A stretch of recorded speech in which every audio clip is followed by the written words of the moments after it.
есть возможность спокойно поговорить вам на камеру, ну а вы потом спокойно там в своем режиме днем или там на следующий день или через месяц просто послушайте этот эфир. Я расскажу про новости, потому что практически 2 месяца меня не видели, меня не слышали и налаживается. 7 июня начали падать просмотры. Я не сообразил, потому что обычно а, просмотры слишком падают, потом большой выстрел идет. Но просмотры настолько упали, что, в принципе, как бы, я думаю, ну, наверное, там и выстрелит очень сильно. Будут большие просмотры. Но просмотры не поднимались. Я много чего тестировал, поэтому думал, может быть, от того, что я там загружаю иностранные ролики, я их потом поудалял, потому что мне не дали возможность редактировать их. Поэтому я вернулся просто на как бы выкладывание в русском языке с автопереводом на английский. Вот. И в целом как бы так вроде и шло нормально. Удержание было хорошее, там даже показывал. И в какой-то момент м, мне YouTube просто показывает там ролики, и я благодаря ему там учусь, да, смотрю, что мне показывает. То есть YouTube я воспринимаю чисто как человека. Я не воспринимаю его просто как ну, какую-то площадку. Я, в общем, присматриваюсь, смотрю, что он мне начинает рекомендовать. И вижу, что он мне рекомендует ролики, где начинает показывать, из-за чего меня, короче, блокирнули, почему меня не показывают, почему я не в реках. И вот в пятницу я это наконец-то понял. То есть я понял, что я вылетел из белого списка реестров блогеров. И оказывается, меня блочили все эти 1,5 месяца. Но поскольку просмотры все равно были достаточно большие, тут на видео начали накладывать уменьшение звука. То есть, как я это понял? То есть, ну, вроде как нормально, все идет, ну, как бы работает. Но я заметил такую интересную тенденцию. То есть я иногда ролики скачиваю и их переправляю там, ну, родителям, маме, там, ну, чтобы они там посмотрели, посмеялись. И тут мне, значит, один из зрителей пишет, что что-то у тебя со звуком. Я говорю, ну хорошо, сейчас я посмотрю. Я говорю, ну я знаю, даже что-то звук не то, потому что вот я когда слушаю запись по телефону, у меня звук громче, когда я в машине, там у меня чуть меньше. Ну я, в общем, смотрю, слушаю, и получилась удивительная вещь. Скачанный мой ролик имеет звук высокий, а именно не скачанный, то есть в YouTube, который загружен, он практически прям нет звука. Я понимаю, что-то какая-то дичь идет. И тут до меня доходит, думаю, пойду-ка я проверю себя в реестре блогеров. Короче, фигак, смотрю, у меня нету в реестрах. Я, в общем, быстренько заявку пишу, отправляю ее, значит, ну, через госуслуги. И тут в моменте, это где-то 11:30 было, я там у Окея был в Гатчине, и тут в моменте мне начинает очень много комментировать. То есть там за минуту мне 5 комментариев сразу пришло, причем с разных людей. И просмотры, короче, подлетели. Ну, я там радостно отвечаю. Ну, я пока еще как бы ну, не понимаю, там блочили, не блочили меня.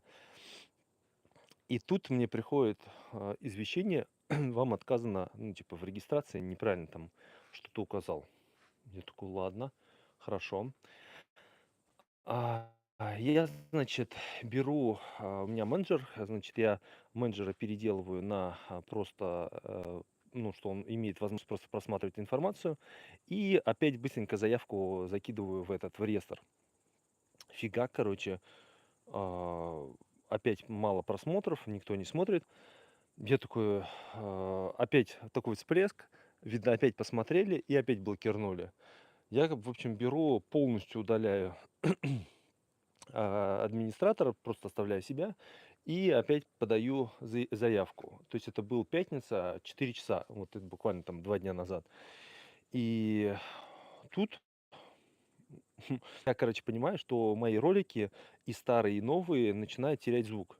То есть у меня хуже, хуже, хуже. То есть у меня трафик упал до 2%. То есть если у меня суммарно там было, не буду говорить суммы, там вообще какие-то безумные у меня были просмотры, и у меня упал трафик до 2%. То есть, ну там вообще просто смешно, у меня там дно просто. И я понимаю, что значит, как-то это влияет, ну, вот этот вот список на вообще показы. И сегодня днем я, в общем, смотрю, и появился я в этом списке. В этом списке появился. Мне официально еще не прислали письмо, что я появился в списках, но могу сказать, на последнем ролике у меня восстановился звук. Мне теперь достаточно комфортно все ролики смотреть, то есть там хороший записанный звук. Я думаю, в понедельник ко мне придет письмо, вот это счастье, с ссылкой, которую я размещу у себя ну, как бы на первой странице, и вот покажу, что, ну, как бы я в списках, в этих списках. В общем, получается, 1,5 месяца меня не было, да, не знаю, там, ко мне заходили только вообще там супер-мега, те, кто меня там каждый день комментировал, вот только они меня как бы заходили, наверное, специально смотрели. Мне даже интересно понять, как они находили, и было ли такое, что у меня там каких-то роликов не было. Потому что знаю, один раз я своей знакомой оставил блог, чтобы она заходила и комментировала, смотрела ролики. Но в течение месяца она, заходя, не находила никаких новых роликов. То есть получилось, что, ну, как бы я выкладываю ролики, а их моя знакомая вообще не видит. И, ну, и, соответственно, она перестала ко мне как бы заходить, смотреть. Ну, а смысл? Просто заходить в мое одно видео смотреть. Вот, мне, конечно, интересно, кто меня там смотрел, ну, кому я там попадался в реках, и, ну, как бы, ну, заходили ли ко мне, видели ли что-то, да, что там вообще происходило, просто интересно. Вот, в общем, это по ситуации. По жизни, в общем, чувствую, что пошла белая полоса, с чем она ознаменована. В общем, у нас 7 кошек, которые живут с нами. 7 кошек живут с нами, и, в общем, приезжает мама наша, и мы часть кошек отдаем. То есть мы как бы разгружаемся чуть-чуть. Вот, скоро планируем в отпуск, у нас тут жарище в Петербурге. Поэтому, так, опять, значит, у меня произошла интересная вещь. Чуть не привез опять птицу домой. Ехал навстречу, как всегда опаздывал. И, значит, вижу сбитую птицу, и там стоит женщина. Ну и так я остановился и смотрю, ну я даже не понял, там живая птица, не жива. Но вижу, что женщина стоит. Я не спрашиваю, я говорю, что случилось? Она говорит, вот птица, короче, лежит. Я хожу, птицу переворачиваю, она живая, оказывается, ну, чайка, ну, такая зрелая. Она, короче, побежала. Я говорю, вы сторожите ее, пожалуйста. Я говорю, я пойду навстречу, там, ну, ждут. Приду и с ней, с этой птицей решим. Она говорит, ну хорошо, давайте. Я, значит, пошел к заказчику, захожу, ну, как бы должен там, ну, как бы обсуждать штукатурку, там все. Просто залетая на объект, говорю, так, здесь штукатурим маяк, здесь правило, короче. Ой, я говорю, у вас есть коробка, могу забрать? Он говорит, для чего? Я говорю, да мне птицу надо положить, потом все объясню. Он такой, ну давай, короче. Я говорю, все, я побежал. Это буквально там прошло 30 секунд, может быть. То есть я на объекте, это самый быстрый мой объект был, 30 секунд. Я с этой коробкой здоровой от унитаза строительного бегу, значит, вниз, ищу эту женщину. А женщина, ну, хорошая, ну, я так понял, она поддатая, что ли, была. Выбегая с коробкой, значит, ищу эту женщину, ищу эту птицу. Значит, эта птица, ну, я так понял, что ее подбил орел либо ястреб, ну, потому что очень странно было, что она лежала на улице Киргетова, кто там в Гатчине знает, это достаточно узкое место, что, ну, в принципе, ну, не она сама там упала, эта птица, кто-то ее подбил. В общем, а, ну, я, в общем, нашел эту женщину, дал ей коробку, говорю, вы тут сторожите, и сам побежал за едой. То есть я знаю, что нужно давать чайке. В общем, нужно давать ей творог, а, м, маложирный, ну, то есть обезжиренный, ну, либо рыбу, вот. Ну, там магазин был, ну, как бы у дома, взял обезжиренный творог и, значит, кидал птице. Она, в общем, поела, ну, нормально, там подзарядилась. И, ну, в общем, ну, начал как бы ждать, чтобы она пришла в себя. То есть она ходила как потерянная вот эта чайка. Тетка, значит, тоже с одной стороны сторожила, ну, с другой. И получилось так, что туда налетели всякие птицы, и подбежали кошки. Вот, причем кошки подбежали очень близко, я очень переживал, что они нападут на чайку, которая там еще в себя не пришла. И я женщине говорю, вы там кошек шуганите. Ну, и она, в общем, начала заходить. И получается, что она кошек начала шугать, а кошки начинали от нее бежать, к птице прям. Я думаю, блин, сейчас такой замес будет. Я говорю, так, давай. Я говорю, я буду, короче. В общем, докормили мы там 300 грамм примерно творога. Я, значит, ну, просто, кто не знает, я там один раз птицу уже ловил. Первый раз я не рискнул поймать ее, потому что она здорова, она клюет жестко. У меня просто все руки были в крови. Ну, а второй раз я уже как профессионал уже отработал. Я, в общем, взял эту коробку, когда поела птица, и начал идти с этой коробкой за ней. Она начала от меня убегать, и в одну секунду я, значит, блокирнул ей ход коробкой. Она была в небольшом смятении, и я ее взял за горло. Закинул в коробку, ну, как бы там прохожие, как бы все испугались, ну, типа, что вообще происходит? Птицу воруют. А вот, я, значит, этой Жене а, показал видео вот чайки, орлика. У меня даже на можете ролики полистать. Вы увидите, у меня есть ролики, где, ну, как бы я снимаю.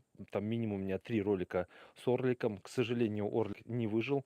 Он когда начал восстанавливаться, запутался в сетях, и, в общем, там большая трагедия была. Ну, я, в принципе, ну, то есть он вообще уже ручной был. И, к сожалению, он не смог восстановиться.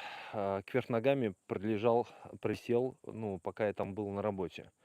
Значит, в целом вот вам показываю. Видите, у меня кормушка. Не знаю, видно? Вот она, кормушка здоровая. Примерно сюда вот влезает, не знаю, килограмма 3, наверное. У меня таких 3 кормушки.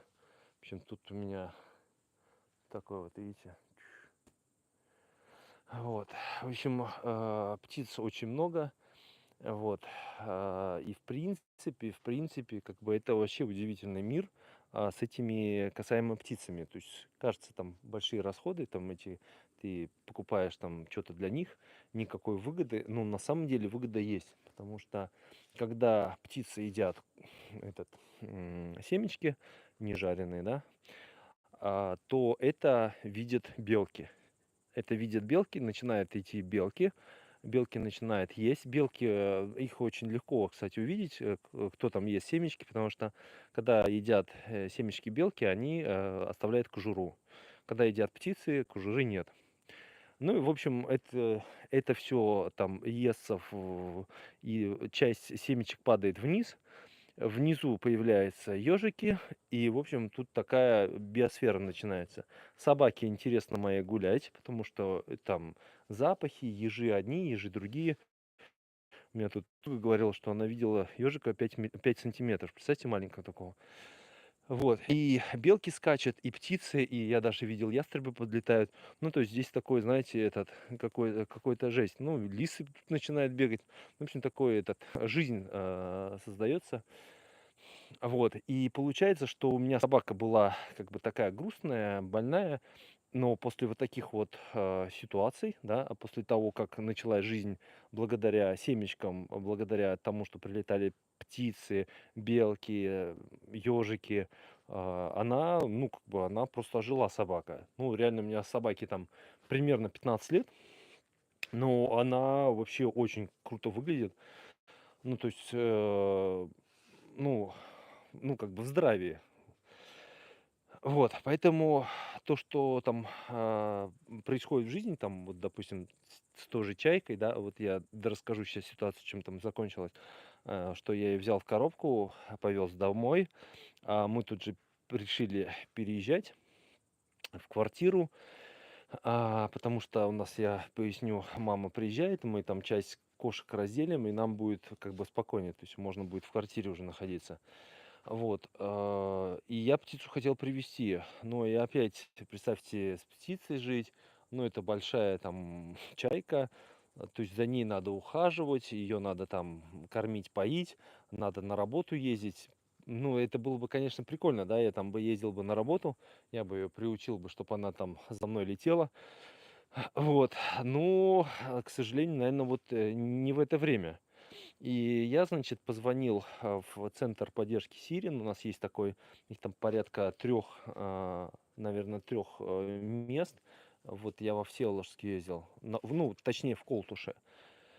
Отвез, ну, честно, я, конечно, хотел птицу себе оставить, но, ну, просто это опять, как бы, я себя фиксирую, ну, как бы, ну, никуда не уезжать. То есть хочется уже как-то чуть-чуть потупить, чуть-чуть отдохнуть. Вот. Поэтому я отдал, конечно, было жалко. Я ее напоил, накормил. Вот. Она уже, в принципе, все, она уже к рукам была, ну, как бы нормально уже. То есть она адекватна. То есть они очень умные. То есть чайки, они нереально умные птицы. Вот. Ну, вот так вот вкратце, значит, что было. Вот. Работы, слава богу, много. В общем, ролики сейчас будут залетать в рекомендации. Поэтому ждите. Ну, я думаю, там будет и отличный звук, и я буду жестко кринжевать. Вот я вам честно говорю, я буду, ну, создавать двойные, тройные смыслы, двойные, тройные шутки. Вот, ну, буду мутить воду так, чтобы было непонятно, что вообще происходит. Ну, чуть-чуть, короче, поприкалываемся. Те, кто те, кто там готов поддерживать, там комментировать, я как бы с удовольствием общаюсь, каждому в комментарии отвечаю. Поэтому, поэтому смотрите, да, сейчас, ну, сейчас, я так понимаю, все будет норм. Почему родину не защищаю? Потому что не призвали. Призовут, пойду. Что тут говорить-то? Вот. Так что, в общем, вышел вечером, да, пообщаться с вами. В общем, спасибо. Следите. Да, за чайку, я думаю, нормально, короче, с чайкой будет. Я думаю, все в порядке. Я, кстати, этот видос куда-нибудь потом выложу. У нас постройки тема, я поэтому, ну, либо придумаю какой-нибудь этот контекст про чайку, либо что-то. А у меня дети, знаешь, у меня как бы у меня есть обязательства другие, ну, по поводу инициативы. Вот, в общем, так вот. Ну все, спасибо тогда. Про чайку я, в общем, придумаю видос и, в общем, я его выложу. Просто там не особо такой он, как бы, не особенно он такой, как бы, видос, ну-ка, запилил его, что она ест, и все. Ну, потому что мне надо было в центр Сирина закинуть и посмотреть. Вот, ладненько, давайте всем пока. Все, спасибо всем.